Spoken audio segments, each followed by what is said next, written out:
Bom, continuando então, né, nosso capítulo 8 do livro do Mabi, nós estamos na videoaula parte 7, né, já estamos próximo do final do capítulo 8.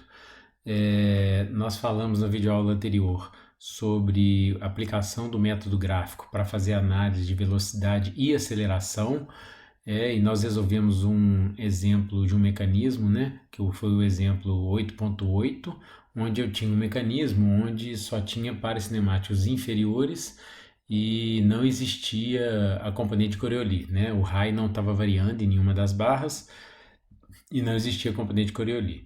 Agora é, teoricamente, a última parte que a gente tem para ver do capítulo 8, que é resolver um problema onde a componente de Coriolis existe, né? É diferente de zero. Ou seja, um mecanismo onde o raio vai variar, né? Então, em vez de pegar um mecanismo com par cinemático superior, o livro propõe trabalhar com essa figura, desse mecanismo aqui, ó, que é um mecanismo bem interessante para a gente trabalhar, que ele tem aqui, ó, a barra 2, que é a barra de entrada, né, que vai ter uma velocidade angular ômega 2, uma aceleração angular alfa 2, e na extremidade eu tenho um cursor conectado, né, e esse cursor usa como guia prismática a barra 4. Então aqui é como se o cursor fosse um cilindro e aí você faz um furo no meio do cilindro e passa um eixo lá dentro. Esse eixo é a barra 4, né? Então o cursor 3 translada em relação a essa barra 4, tá? Uma aplicação, né, desse mecanismo aqui, ó, seria, por exemplo, o sistema de um carro de corpo de bombeiro, né, onde tem um braço ali onde ele gira e ao mesmo tempo essa parte ali pode transladar para poder elevar o bombeiro, né? Então eu tenho rotação e translação, né, semelhante com o que acontece aqui, né? Então veja bem, eu só tenho pares cinemáticos inferiores, né? Aqui eu tenho pinos no ponto O2 e no ponto O4. Aqui eu tenho um pino e esse pino vai permitir rotação entre a barra 2 e o cursor 3. Então a rotação está acontecendo pelo pino. E vai existir uma guia prismática que permite translação entre o cursor 3 e a barra 4, né? Então quando eu coloco um cursor no meio do mecanismo, né, usando uma barra móvel para transladar, ele vai dar um pouquinho de problema, né? Um pouquinho de dor de cabeça para análise cinemática. A gente já tinha comentado sobre isso lá quando a gente falou de centro instantâneo de rotação, né? Que o exemplo que a gente fez, o 8.6, tinha um cursor que estava assim no meio do mecanismo, né? Que estava usando uma barra também para transladar. Então, para aplicar o teorema de Kennedy nesse caso, você também tem que ficar atento, né? No caso de você fazer o prolongamento das barras, isso pode te confundir, né? Mas de qualquer forma, aqui nesse caso, para eu analisar aqui, ó, a primeira pergunta que eu tenho que fazer é: entre as barras de entrada e saída, existem, né, esses 2 graus de liberdade e existem as condições para que a componente de Coriolis exista, né, seja diferente de zero? Então, o que eu falo é o seguinte: qualquer problema que você for resolver, a primeira coisa que você tem que fazer é responder essa pergunta. Nesse mecanismo que eu estou começando a resolver, a componente de Coriolis existe ou não? Então você vai avaliar se existe aquelas 2 condições para que ela seja diferente de zero. O sistema tem que ter rotação e o raio tem que estar variando. Então nesse mecanismo, olha só, existe movimento de rotação relativa entre a barra 2 e a barra 4, que é a barra de entrada e a barra de saída, e também existe translação, né? Esse ponto aqui vai estar transladando na barra 4, né? Então existe as condições para que a componente Coriolis seja diferente de zero, tá? E aí, na hora que eu for resolver um problema onde a componente de Coriolis é diferente de zero, basicamente são 2 coisas importantes que eu tenho que levar em consideração, que eu tenho que fazer diferente do que nós fizemos no exemplo anterior. Então, em relação ao problema 8.8 que a gente resolveu, são 2 coisas que eu tenho que fazer diferente, né? Vamos ver quais são essas 2 coisas. A primeira é muito parecido com... na verdade, além dessas 2 coisas, eu tenho que tomar cuidado com a nomenclatura, tá? do problema. Porque olha só, na minha cadeia cinemática, eu tenho aqui, ó, esse ponto aqui é o centro de rotação de entrada, que é o ponto O2, né? É o centro de rotação da barra 2. O outro ponto do outro lado é o ponto O4, que é o centro de rotação da barra 4. Na cadeia cinemática do problema, eu só tenho mais um ponto, esse pino aqui, ó, que é o centro do cursor. Se por acaso eu pegar e chamar esse ponto de ponto A, né, usar aquela nomenclatura que a gente usou para o mecanismo lá, que só tem pares cinemáticos inferiores, né, eu vou ter problema para poder separar os graus de liberdade. Muito parecido com o que a gente falou lá na roda de Genebra, né, que era o mecanismo que tem um par cinemático superior, e a gente nomeou o ponto lá de contato do pino, né, com a roda de Genebra, chamamos ele de A2 e A3, né, para eu poder separar os graus de liberdade. Aqui é mais ou menos a mesma coisa. Então, naquele ponto ali, ó, eu não vou chamar ele somente de ponto A. Eu vou fazer isso daqui, ó, né, chamar ele de, como o livro escreveu aqui, ó, esse ponto vai ser o ponto A2, A3 e A4, tá? Tá um pouco apagado aqui, né, mas isso significa o ponto A2, o ponto A3 e o ponto A4. Tá? Ele definiu um ponto para cada barra que está que tenha um pedaço dela, um ponto dela localizada nesse local geométrico, né? Que está representado por aquele ponto vermelho ali. Ó. Então, cada ponto faz parte da sua respectiva barra. Tá? O ponto A2 faz parte da barra 2. Então, o que o ponto A2 significa? Ele significa a extremidade da barra 2. Tá? O ponto A3 faz parte da barra 3. Então, o que ele significa? O centro do cursor. Então, se eu traçar as linhas aqui, ó, as diagonais, a interseção delas, que é o centro do cursor, é o ponto A3. E o ponto A4, o que ele significa? O ponto A4 faz parte da barra 4. Ele vai representar a posição, o lugar na barra 4, aonde o centro do cursor vai estar, né? Em cada instante de tempo que eu desenhar esse mecanismo, em cada fase que eu desenhar, tá? Desses 3 pontos aqui, ó, os pontos mais importantes para mim são os pontos A2 e A4, porque o livro, obviamente, ele vai pedir para que eu calcule a velocidade no ponto A4, né, e a aceleração no ponto A4, se ele me der os dados da barra 2. Então, considerando a barra 2 como barra de entrada, ele vai me dar o ômega 2, o alfa 2, né? E ele vai querer saber os dados da barra 4, ele vai querer saber o ômega 4 e o alfa 4. A barra 3, que é o cursor, ela é importante para o movimento do mecanismo, né? Mas ele provavelmente não vai me pedir nenhuma informação em relação à barra 3, né? Que é uma barra intermediária. Então ele não é tão relevante para a gente. Então eu já posso começar a pensar que o meu polígono de velocidades e de aceleração vai ser baseado no movimento relativo entre o ponto A2 e o ponto A4, né? Que são os pontos mais importantes para mim, tá? Então, o que a gente fez? A gente definiu, então, os pontos A2, A3, A4, né? E aí uma coisa importante para a gente observar é o seguinte. A distância do ponto O2 até o ponto A2, ela varia no tempo? Vamos pensar. Essa distância é o comprimento da barra 2. Se a barra 2 é um corpo rígido, essa distância não pode variar. Concordam? Mas e a distância do ponto A4 até o ponto O4?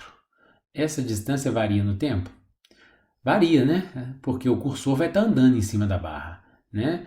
Então, ou seja, aqui eu estou vendo que o raio está variando, né? Então, essa é a condição para que exista componente Coriolis, né? O sistema tem rotação, a barra 2 e a barra 4 estão girando, possui ômega, e o raio está variando, né? O raio em relação ao centro de rotação do ponto A4 está variando. Então, existe nesse mecanismo as condições para que a componente Coriolis exista, seja diferente de zero, tá? Então, aqui, ó, a nomenclatura, então, nós vimos que eu tenho que seguir a mesma ideia de um mecanismo que tenha par cinemático superior, né? Eu não posso chamar esse ponto somente de ponto A. Então, eu chamei ele, criei um ponto para cada barra, ok? E aí, na hora de resolver, agora que eu vou me atentar a essas duas considerações diferentes que eu tenho que fazer em relação ao problema 8.8 que não tinha componente de Coriolis, tá? Então, pensando, a gente já falou que os 2 pontos importantes são o ponto A2 e A4. Então, vamos primeiro traçar o polígono de velocidades. Então, nós vamos pensar em traçar o polígono de velocidades em relação, do ponto A4 em relação ao ponto A2. Então, uma coisa que eu poderia pensar é o seguinte, que seria mais interessante? Eu traçar um polígono de V de A4 a 2 ou um polígono para V de A2 a 4. Veja bem que a diferença entre esses dois aqui, ó, é só o sentido, né? O módulo vai ser o mesmo e a direção é o mesmo, só o sentido que é diferente, né? Então aqui seria a velocidade do ponto A4 em relação ao ponto A2. Então a referência seria o ponto A2. Esse daqui de baixo seria a velocidade do ponto A2 em relação ao ponto A4. Então a referência seria o ponto A4. Então pensando em que a minha referência seria interessante colocar na barra de entrada, onde eu vou ter informações sobre elas, né? Porque o ômega 2 e o alfa 2 tem que ser fornecido pelo problema. Então, seria mais interessante, né? A princípio, eu pensaria em trabalhar com esse daqui, ó, o V de A4A2, né? E aí, aqui é a aplicação que a gente comentou, né? Escrevendo os nossos polígonos, né? De velocidade e de aceleração. O polígono, então, V de A4A2 seria V de A4 menos V de A2, né? Passo por outro lado, rearranjo, né? Então eu vou ter V de A4 é igual a V de A2 menos V de A4, mais V de A4A2.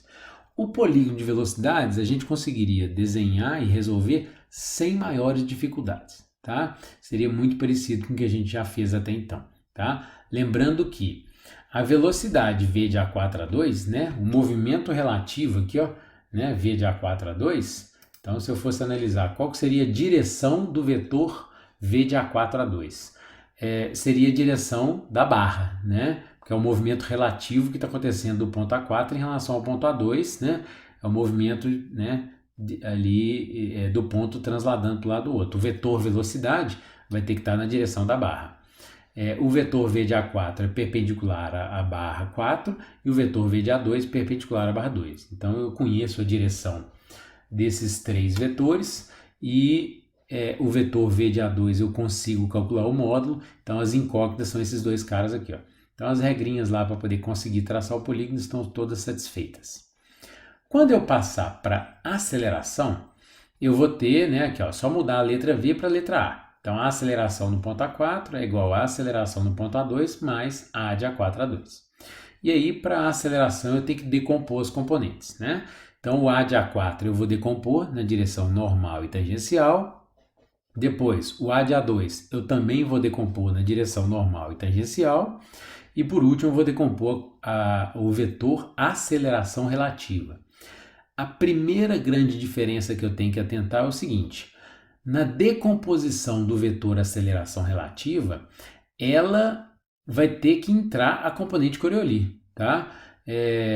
Eu tenho então ali, ó, a componente A de A4A2 na direção normal, mais o A de A4A2 tangencial. Então é como se a componente de Coriolis entrasse na decomposição do vetor aceleração relativa, tá? É como se na verdade ele sempre estivesse lá, né? Mas no problema onde a componente de Coriolis não existe, onde ela vale zero, né? Por exemplo, no problema 8.8 o raio não estava variando, então não existia essa velocidade, né, relativa de translação do vetor Coriolis. Então não existia essa componente, então a gente não escrevia essa componente, terminava o meu polígono aqui, no A, né, na componente tangencial. Então a primeira diferença é não esquecer de somar essa componente. Porque se eu esquecer de somar, o polígono vai fechar de uma forma errada, né? De uma forma equivocada, tá? E o vetor de Coriolis, a gente já viu nas equações, né, até lá do método vetorial, que ele é dado por duas vezes produto escalar de ômega, produto vetorial com o vetor V. Esse vetor V é o vetor dr dt, né, que a gente viu lá no início do capítulo 8, tá? Então esse vetor V representa a velocidade que o raio varia. Então ele só existe quando o raio está variando. Então, para eu saber quem que vai ser o ômega e quem que vai ser o V. O V, que é essa velocidade que o raio está variando, é o vetor velocidade relativa que eu já calculei lá na velocidade. Então seria o meu V de A4A2. Então, ou seja, isso daqui, moleza, né? A partir do momento que eu já estou calculando a aceleração, eu já calculei velocidade. Então esse cara aqui eu já sei quanto que ele vale, né? E o ômega, quem que vai ser o ômega? Aqui é bem simples, tá? Mais simples do que no método vetorial. O ômega vai ser a velocidade angular da barra aonde eu coloquei a minha referência. Então, o meu movimento relativo não é A de A4 em relação a A2. A referência não é sempre o segundo elemento? Então, a referência não está em cima da barra 2. Então, o ômega é o ômega 2, tá? Então quer dizer que se eu tivesse traçado aqui o vetor invertido, se fosse, por exemplo, o A de A2 A4, quer dizer que o ômega seria o ômega 4? É isso mesmo, tá? Depois nós vamos até ver isso melhor mais para frente, tá? Mas então o vetor aceleração de Coriolis, quando ele existir, ele nunca vai ser uma incógnita do meu problema, né? Porque o ômega eu já vou ter calculado, né? Vem da velocidade, e o v, a velocidade relativa, também vem da velocidade. Então esses dados aqui eu já tenho. Então eu vou ter uma componente a mais para somar no meu polígono, porém ela não vai ser uma incógnita do meu problema, né? Pensando nisso, quem que vai ser a incógnita do meu problema? A incógnita do meu problema, na minha equação total, ela vai ser esses dois caras aqui, ó. A aceleração A de A4 tangencial, que depende do alfa 4, que eu não sei quanto é que vale, né?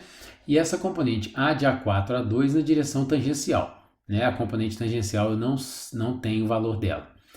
Essa componente aqui, ó, o A de A4 A2 normal, representaria a componente centrípeta, né, desse movimento relativo. A componente centrípeta depende da velocidade, então a componente centrípeta eu tenho que ser capaz de calcular o módulo dela. Porque se eu não conseguir calcular o módulo desse vetor, o que vai acontecer? Eu vou ter uma, duas, três incógnitas. Se eu tiver três incógnitas, eu não consigo traçar o polígono. Então vamos ver como que eu calculo essa componente, tá? O módulo dessa componente. Então aqui, ó, o módulo dela vai ser o v de A4 A2 ao quadrado, que eu já tenho ele calculado, dividido pelo raio. Então vamos pensar quem é esse raio. O raio é o raio de curvatura da trajetória do ponto A4 em relação ao ponto A2. Prestem bastante atenção que essa talvez é a parte mais difícil, mais complicada de enxergar do capítulo 8, tá? Qual que é a trajetória do ponto A4 em relação ao ponto A2? Pensem aí um pouquinho. Vou dar uma dica para vocês.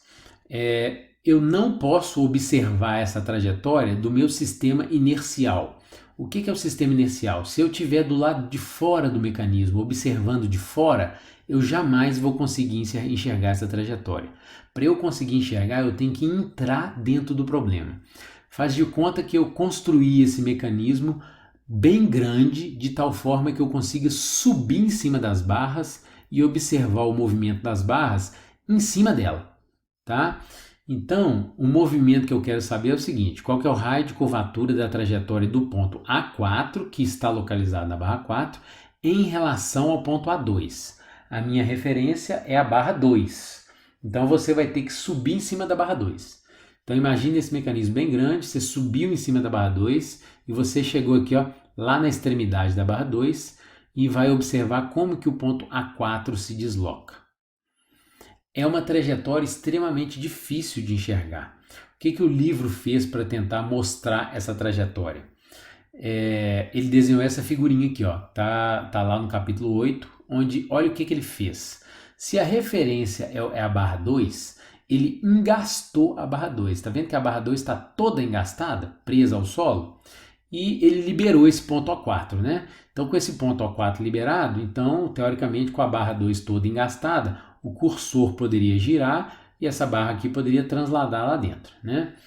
Então, ele pegou e desenhou ali, ó, 1, 2, 3, 4, 5, 6, 7, 8, 9, 10 posições diferentes e foi marcando a posição aonde o centro do cursor estaria em cada uma dessas posições, né? Fazendo um ângulo delta-teta ali, ó.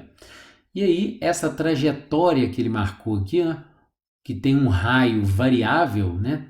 Bem difícil de calcular, essa é a trajetória do ponto A4 em relação ao link 2, em relação à barra 2, tá? Que é uma trajetória extremamente difícil de ser calculada.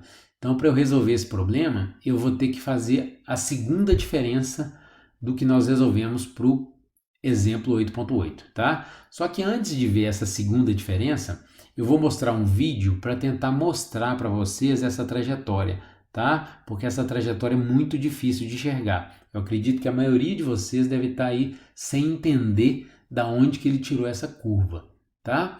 E aí, nesse vídeo aqui, ó, é um vídeo feito por um professor lá do departamento de física do MIT, tá? Onde ele fez um vídeo, ele construiu um mecanismo que ele pudesse subir em cima do mecanismo e mostrar essa trajetória.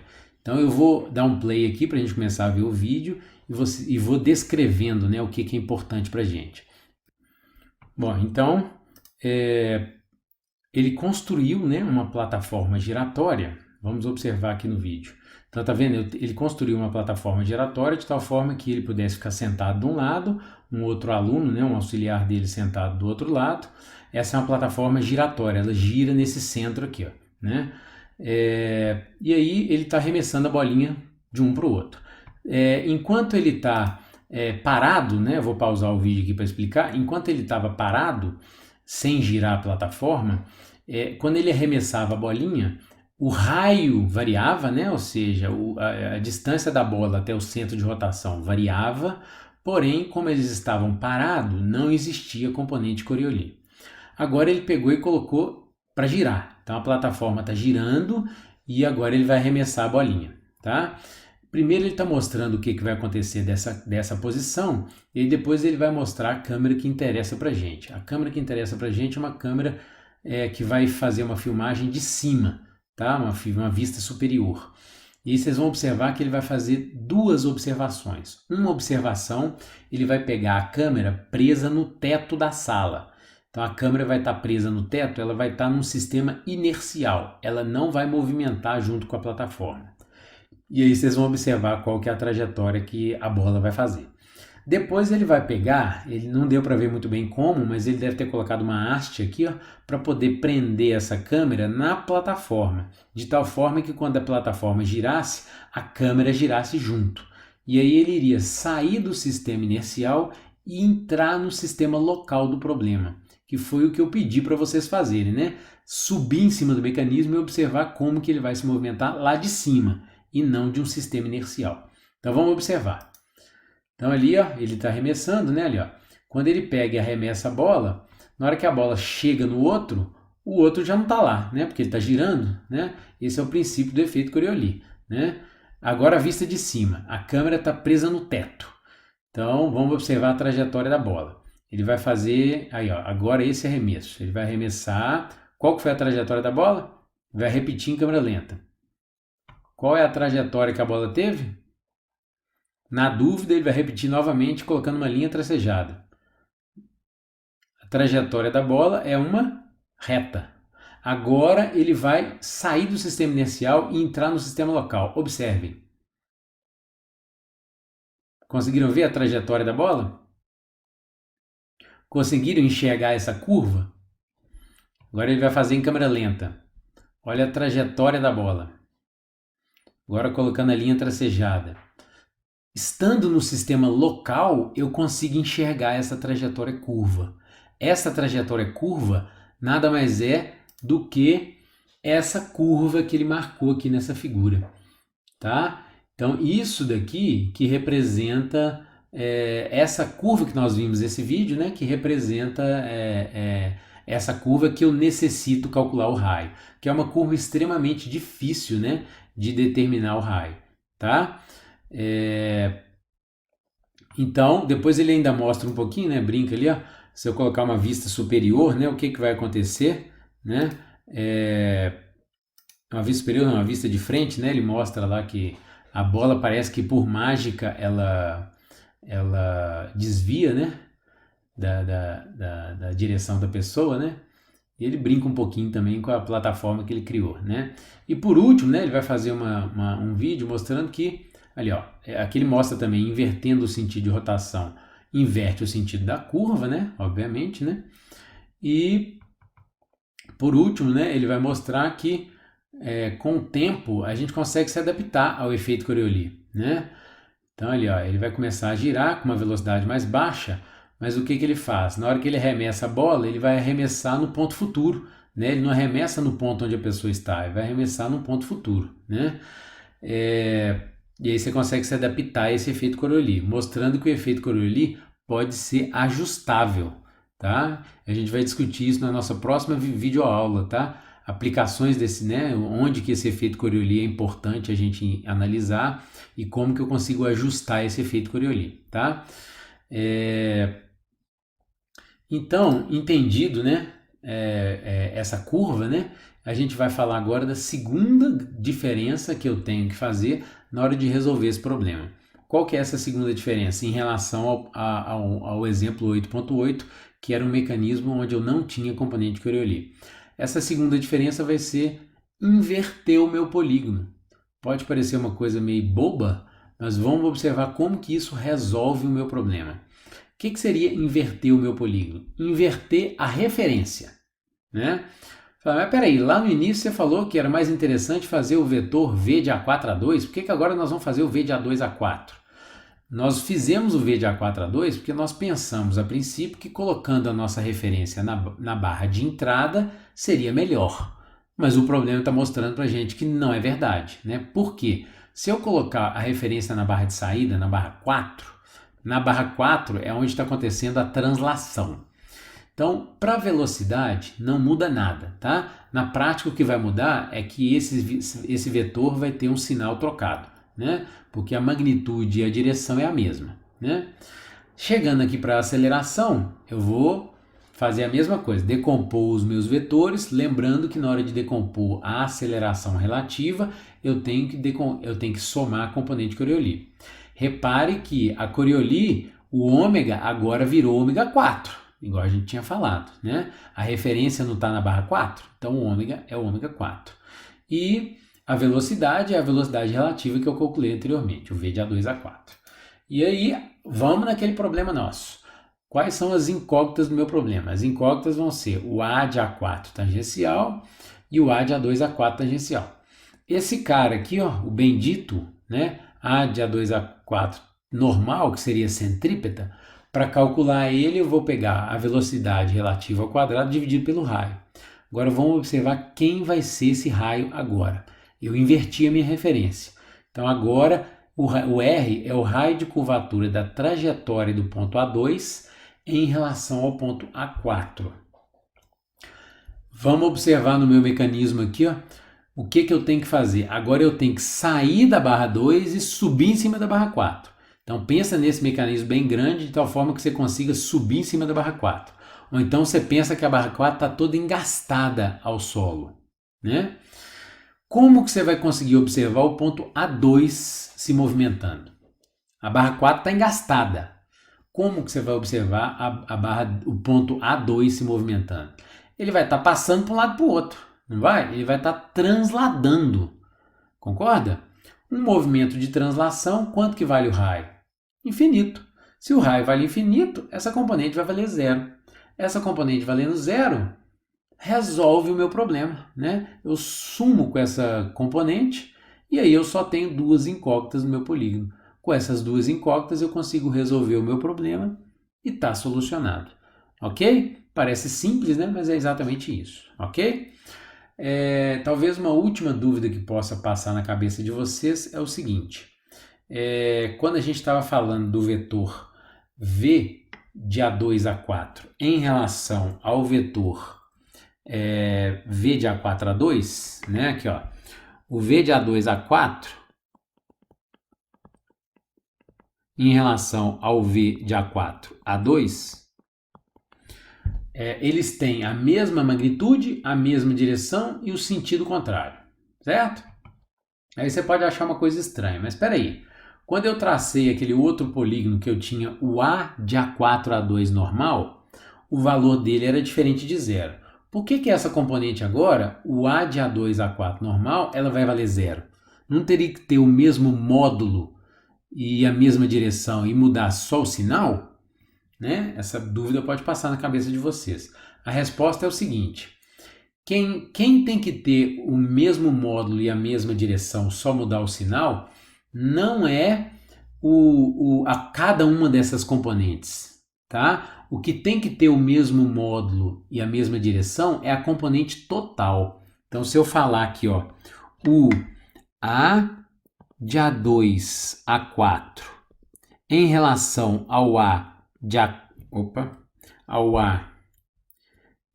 A4A2, esses dois vetores têm que ter o mesmo módulo, a mesma direção e o sentido contrário, só muda o sinal.